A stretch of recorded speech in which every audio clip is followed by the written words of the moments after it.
जय श्री कृष्ण। श्रीमद् भागवत पुराण के सुखसागर ग्रंथ से तृतीय स्कंद से मैं प्रथम अध्याय शुरू कर रहे हैं।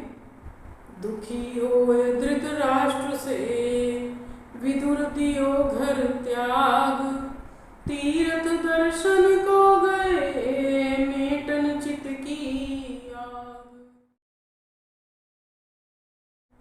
तहाँ उद्धव से विदुर जी भेटे कंठ, लागे कुशल सब मन में अति हर्षाय। विदुर और उद्धव जी का इसमें संवाद चल रहा है। श्री सुखदेव जी बोले, हे राजा परीक्षित, जो प्रश्न तुमने मुझसे पूछा है वही श्री विदुर जी ने मैत्रेय से पूछा था। राजा परीक्षित बोले, हे भगवान, मुनिवर मैत्रेय जी से विदुर जी की भेंट कहाँ पर और किस समय हुई थी, और महामना विदुर जी ने मैत्रेय जी से क्या पूछा था, तथा ज्ञानियों में श्रेष्ठ श्री मैत्रेय जी ने क्या उत्तर दिया। सुख जी बोले, हे शौनक जी, श्री सुखदेव जी सर्वज्ञ थे। उन्होंने राजा परीक्षित से कहा है, राजा सुनो। श्री सुखदेव जी बोले, राजन, तुम्हारे परदादा राजा धृतराष्ट्र जन्म के ही अंधे थे, किंतु अंतकाल में वे बुद्धि से भी अंधे हो गए। अधर्म के कारण उनकी ज्ञान शक्ति तथा मति मारी गई थी। उन्होंने तुम्हारे पितामह पांडवों के साथ बचपन से ही दुर्व्यवहार तथा लाक्षागृह में जलाने का प्रयत्न किया। धर्मराज युधिष्ठिर की रानी द्रौपदी के केश भरी सभा में खींचते हुए दुशासन को नहीं रोका। भोले भाले धर्मपरायण धर्मराज युधिष्ठिर को कपट के जुए में खेलने के लिए पुत्रों द्वारा बुलाकर उनका राजपाट छीन लिया। पुत्रों को इस अन्याय से नहीं रोका। अंत में उन पांचों पांडवों को वन में निकाल दिया। अपनी प्रतिज्ञा अनुसार 13 वर्ष वन के यातनाएं भोगने के पश्चात उन्हें उनका राज्य वापस नहीं लौटाया। धर्मराज युधिष्ठिर के भेजने पर भगवान श्री कृष्णचंद्र दूत बनकर हस्तिनापुर की कौरव सभा में आए और धृतराष्ट्र को समझाया। भीष्म आदि ने भी धृतराष्ट्र को समझाया, किंतु उन्होंने उनके वचनों की ओर कालवश होकर पुत्र मोह के कारण तनिक भी ध्यान नहीं दिया। जब सलाह के लिए विदुर जी को बुलाया, तब विदुर जी ने राजमहल जाकर कुरुराज को उचित नीति का उपदेश दिया।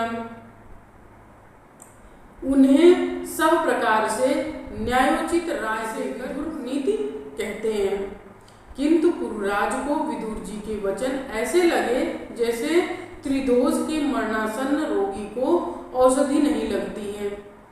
विदुर जी ने समझाया कि हे कुरुराज, आप पांडवों को उनका राज्य दे दीजिए।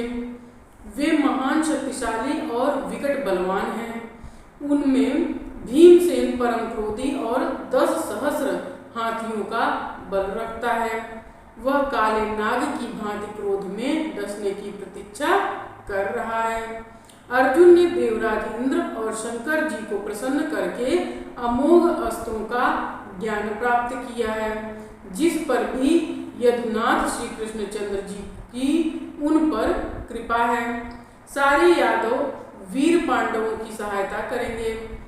वे धर्मात्मा हैं। तुम्हारा पुत्र कुल का नाश करने वाला कुलघाती है।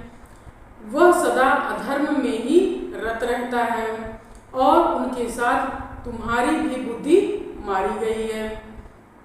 इसलिए यदि तुम कुल की रक्षा चाहते हो तो उस कुलघाती को तुरंत त्याग कर पांडवों को अपना लीजिए।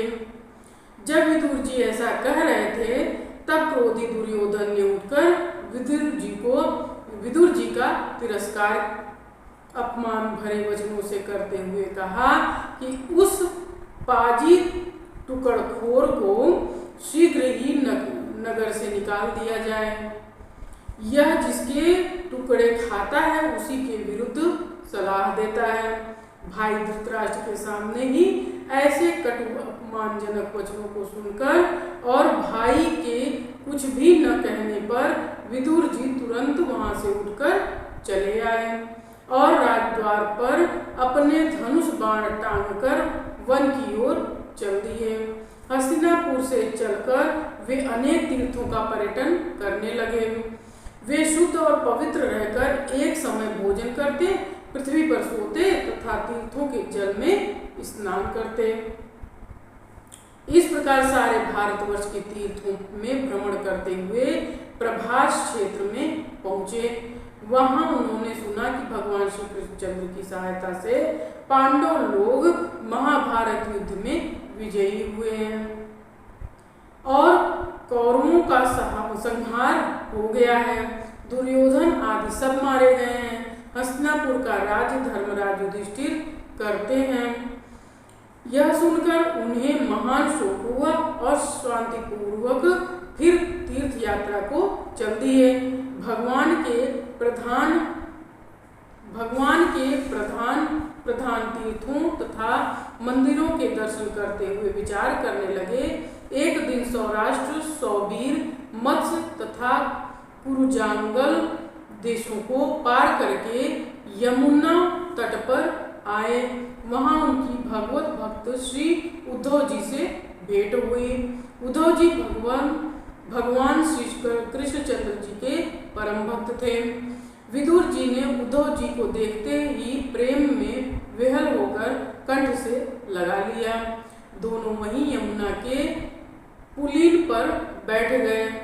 तब विदुर जी ने अपने आराध्य देव भगवान श्री कृष्णचंद्र की तथा बलराम जी की कुशलता पूछी। विदुर जी बोले, हे उद्धव जी, जिन भगवान श्री कृष्णचंद्र ने भक्तों की रक्षा के लिए तथा दुष्टों के संहार के लिए इस पृथ्वी पर शरीर धारण किया है, वे तो कुशल से है ना। उनके पिता वासुदेव जी तथा पुत्र प्रद्युम्न जी तो कुशल से है ना। देवकी अपने 5 पुत्रों सहित तथा अपनी पुत्र वधुओं सहित तो कुशल से है ना। विष्णु भोज दाशाह वंशी यादवों के राजा उग्रसेन प्रसन्नता से तो है ना। हे उद्धव जी, द्वारिकापुरी के संपूर्ण यादवों की कुशल क्षेम सुनाइए।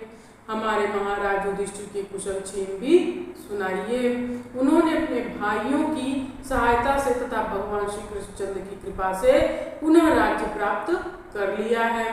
अपने शत्रुओं का नाश कर निष्कंटक राज्य भोगते हैं। हे महाभाग उद्धव, गांडीवधारी अर्जुन की कुशलता सुनाइए। माद्री के दोनों पुत्र तथा भीमसेन भी कुशल से है ना।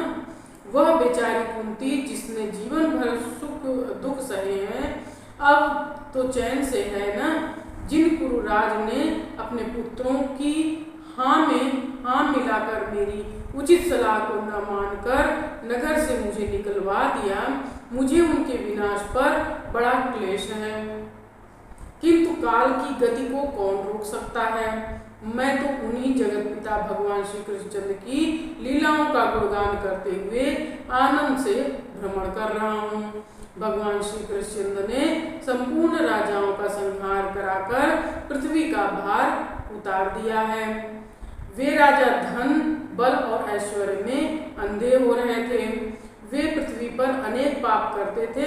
इसी कारण उन्हें परस्पर लड़ाकर इस प्रकार नाश कर दिया, जिस प्रकार वन में परस्पर बांस रगड़कर सारे वन को जला देते। अजन्मा होते हुए भी भक्तों की रक्षा के लिए जन्म लेते हैं तथा अकर्मा होते हुए भी कर्म करते हैं। आप मुझे उनकी कुशल क्षेम सुनाइए। पहला अध्याय समाप्त हुआ। जय श्री कृष्ण।